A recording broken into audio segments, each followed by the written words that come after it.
A federação se fez e o teste dos royalties é um dos que mais põe à prova essa viabilidade e esta condição. E por quê? Se nós olharmos para o artigo 20 da Constituição e os seus parágrafos, nós verificamos este fato de que a federação, e aí essa matéria é constitucional, e é por aí que ela nos dá o direito de pleitear aquilo que os deputados estão aqui avançando, cada estado tem o seu território. E esse território se prolonga na plataforma, se prolonga, portanto, no mar, e dentro dele tem a sua projeção dentro desses recursos, e a Constituição é nítida, com os estados confrontantes. E nós sabemos que, ao mesmo tempo, a Constituição expropriou todo o subsolo, entregou à União, e a União, sobretudo, no caso dos recursos vindos do petróleo, os organizou nessa estrutura que está tão em debate nesse momento, que nos dá ganho de causa e também não deixa de abrir, sobretudo a partir desta medida provisória 592 do ano passado, a condição também de podermos equilibrar as nossas expectativas com a condição dos demais estados nesse sentido. E foi uma luta, e tem sido uma luta muito difícil, por uma série de razões. A primeira delas, porque o Congresso errou ao tratar dessa questão em separado de outras questões sobre as quais o Congresso tem que decidir, sobre as quais o Congresso já deveria ter decidido, sobre as quais o Congresso está em mora, está atrasado, inclusive diante do Supremo Tribunal Federal. A lei que disciplina a distribuição dos recursos do Fundo de Participação dos Estados, a nova lei já deveria ter sido aprovada no final de 2012. E o Congresso perdeu esse prazo e deixou que esse prazo passasse e pediu ao Supremo mais 6 meses para tentar aprovar essa lei. E por que eu me refiro a essa lei que distribui os recursos do Fundo de Participação dos Estados? Por uma razão muito simples.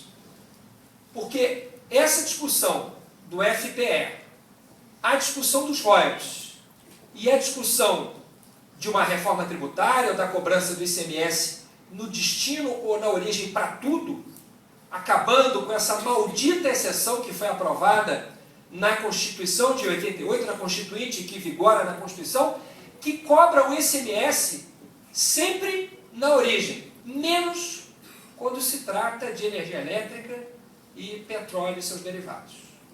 Essas duas únicas exceções que existem até hoje na Constituição tiraram bilhões do Rio de Janeiro nesses anos. Portanto, era o momento, e eu propus que isso fosse feito quando foi criada uma comissão na Câmara dos Deputados para tratar da proposta de alteração da distribuição dos royalties do petróleo, que nós colocássemos os 3 temas sobre a mesa.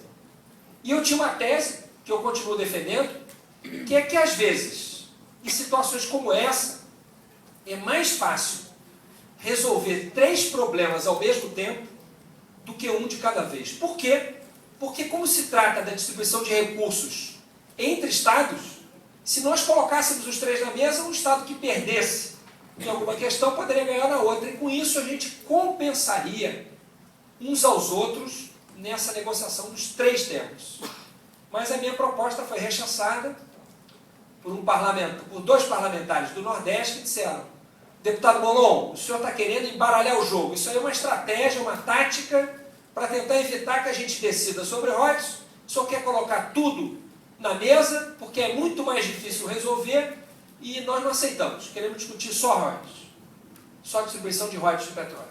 E com isso nós perdemos a oportunidade de fazer um grande acordo nacional, em que o Pacto Federativo e esse é um dos pontos mais graves dessa discussão, saísse fortalecido.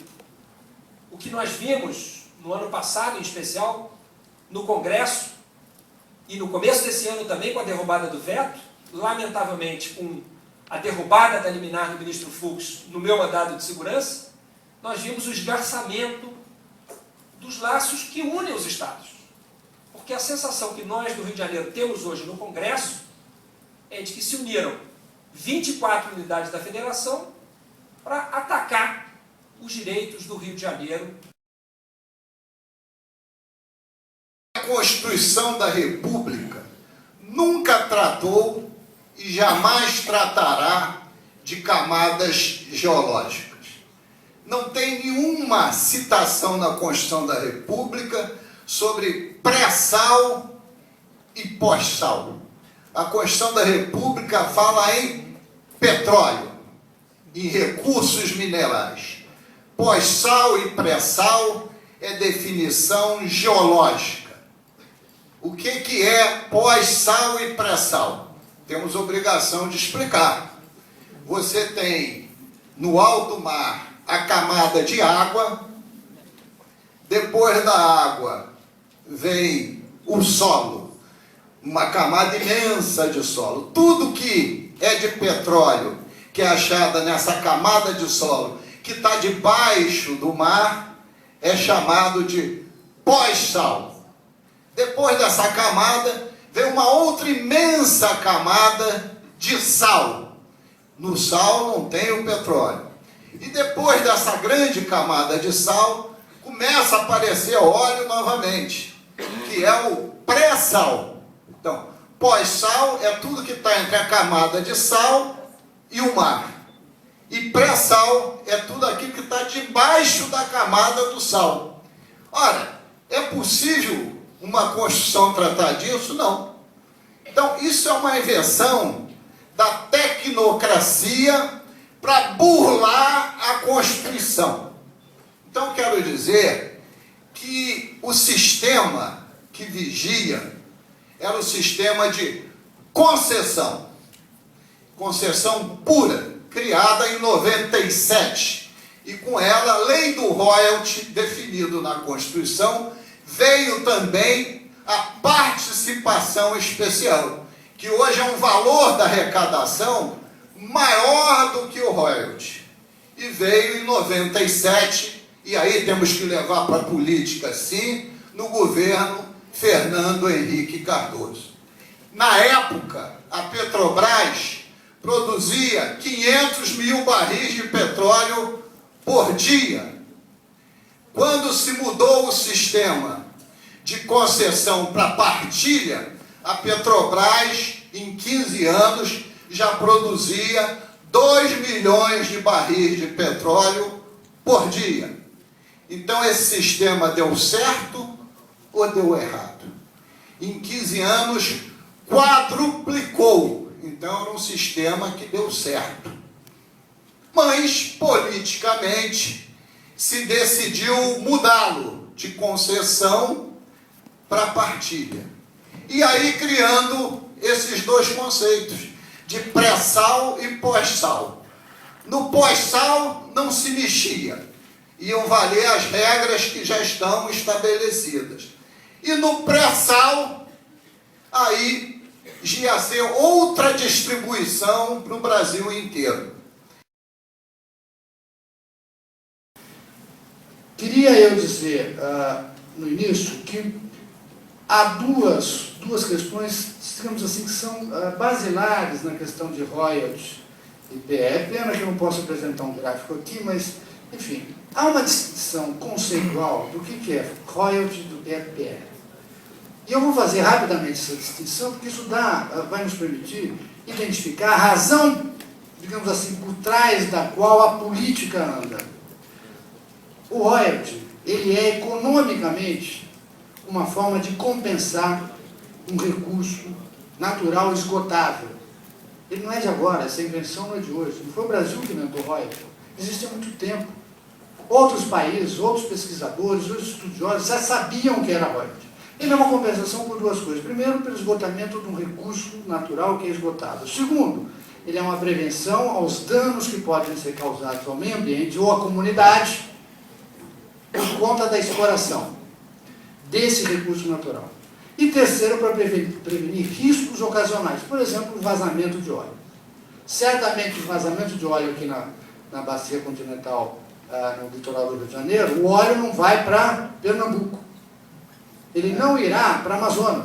Ele virá para o Rio de Janeiro ou os vizinhos mais próximos. Então a gente tem que prevenir esse risco. Há um outro elemento econômico chamado PE, Participação Especial. A gente fala, mas o que é a PE? Economicamente, o que é a PE? A PE é a forma como o Estado se apropria de parte do excedente gerado na atividade econômica de exploração, no caso do petróleo. Ou seja, é uma forma de compartilhar a renda que é obtida pelas petroleiras. No caso brasileiro, a maior delas, Petrobras.